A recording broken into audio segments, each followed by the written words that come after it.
సోదరుడు చెప్పండి, ప్రమాణం వేసుకొని చెప్పండి. సాక్షి సోదరుడు మేడం గారి ఊరు అన్న నిలబడితే గెలవకపోతున్నా చెప్పన్నా, ఓటేసుకొని చెప్తున్నా. నేను ప్రమాణపూర్వకంగా చెప్తున్నా, మదనన్న 100కి 100 రూపాయలు గెలుస్తుంది.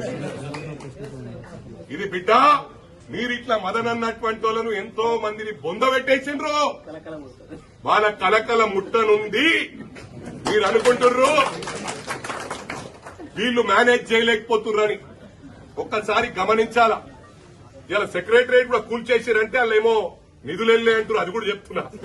వాస్తవం, దాన్ని కొట్టి పడేసిరు. మంచిగున్న బిల్డింగ్ కొట్టేసిర్రు. ఇలా సెక్రటరియట్ చూడనికి చాలా బ్రహ్మాండంగా కనిపిస్తాయి, లీక్లు అవుతున్నాయి. అంటే వీళ్ళు డబ్బులు ఏ విధంగా ఇష్టారాజ్యానికి ఖర్చు పెట్టిర్రు. అరే నా కొడుక, నేను ఆ రోజు కూడా చెప్పిన, నీ మామ ఫామ్ హౌస్ పోతందుకు 800 కోట్లు అంటే ప్రతి సంవత్సరం ఆ సెక్యూరిటీ ఆ బందోబస్తుకు నెలకు 80 కోట్ల రూపాయల ఖర్చు.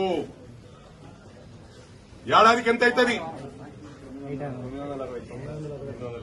ఇవన్నీ గమనించాల. గతంలో కూడా చెప్పిన, వక్ఫ్ బోర్డు భూములు సహా, అసైన్మెంట్ భూములు స్వహా, సిటీల గవర్నమెంట్ భూములు స్వహా మొత్తం అమ్ముకోగొట్టిరు. అయినా మా గౌరవ ముఖ్యమంత్రి గారు ఎంతో కష్టపడి ప్రజలకు న్యాయం చేయాలనుకుంటున్నారు. అరే ఇవాళ నేను చూస్తున్నా, నాకు కొంతమంది ఎలక్ట్రిసిటీ డిపార్ట్మెంట్ నుంచి చెప్పడం జరిగింది, హరీష్ రావు గారే ప్లాన్ వేసి ఏదైనా మీటింగ్ లో అయినప్పుడు కావాలని ఆఫ్ చేయరు ట్రాన్స్ఫార్మర్ కాడబోయని చెప్తారు. ఎందుకంటే ఇలాంటి క్రిమినల్ ధమాకులు. నేను ఎలక్ట్రిసిటీ డిపార్ట్మెంట్ కూడా నేను విజ్ఞప్తి చేస్తా ఉన్నా, కొంతమంది వాళ్ళ ఫేవర్ లో పనిచేస్తా ఉన్నారు. 15 నిమిషాలు అయ్యే పని గంట సేపు చేస్తున్నారు ఏదో రిపేర్కి వస్తే. మీ అందరికి కూడా విజ్ఞప్తి చేస్తా ఉన్నాను, ఎందుకంటే మంచిగా చేసే వాళ్ళు కూడా ఉన్నారు దీంట్లో. కొంతమంది నా దృష్టిలో వచ్చిండ్రు, రైతులకు సహకరించకపోతే సస్పెండ్ తప్ప మీకు. ఇప్పుడు కోతకొచ్చినాయి, రైతులకు సహకరించండి, కరెంట్ ఇబ్బంది పెట్టకండి. కొడుకులు రెడీగా ఉన్నారు, ఏదోటి చేద్దాం ఇష్యూ.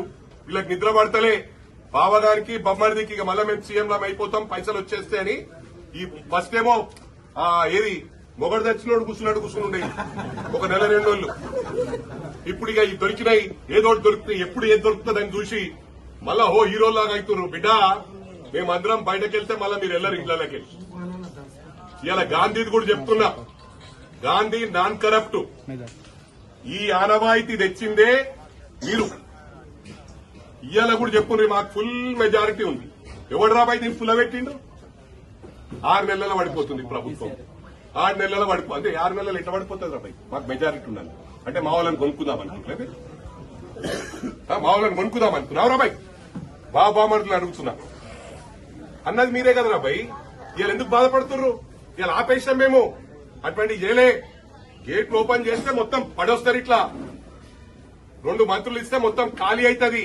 ఆల్రెడీ ఒకరు మాట్లాడిర్రు, మాకు 2 మంత్రులు ఏంద్రి మొత్తం 26 మందిని తీసుకొని వస్తామన్నారు. తెలుగు నాదురా సోయి నాదురా ఎందుకు రెచ్చగొడుతున్నారు? మళ్ళా ముందే మా రేవంత్ అన్న ఉండి కింద పడ్డా మీద పడ్డా అదే అంటాడు, అదే మాట అంటాడు. ఆయన ఎందుకు రెచ్చగొడుతున్నారు మీరు? ఉట్టిగా గెలకకుర్రు రాబాయి, మీది మీ బొంద మీరు దవ్వుకుంటుర్రు. రేపటి నుంచి టీఆర్ఎస్ వాళ్లను కాదు, ఓన్లీ హరీష్ రావు కేటీఆర్ బావమర్దులను చూసుకుందాం.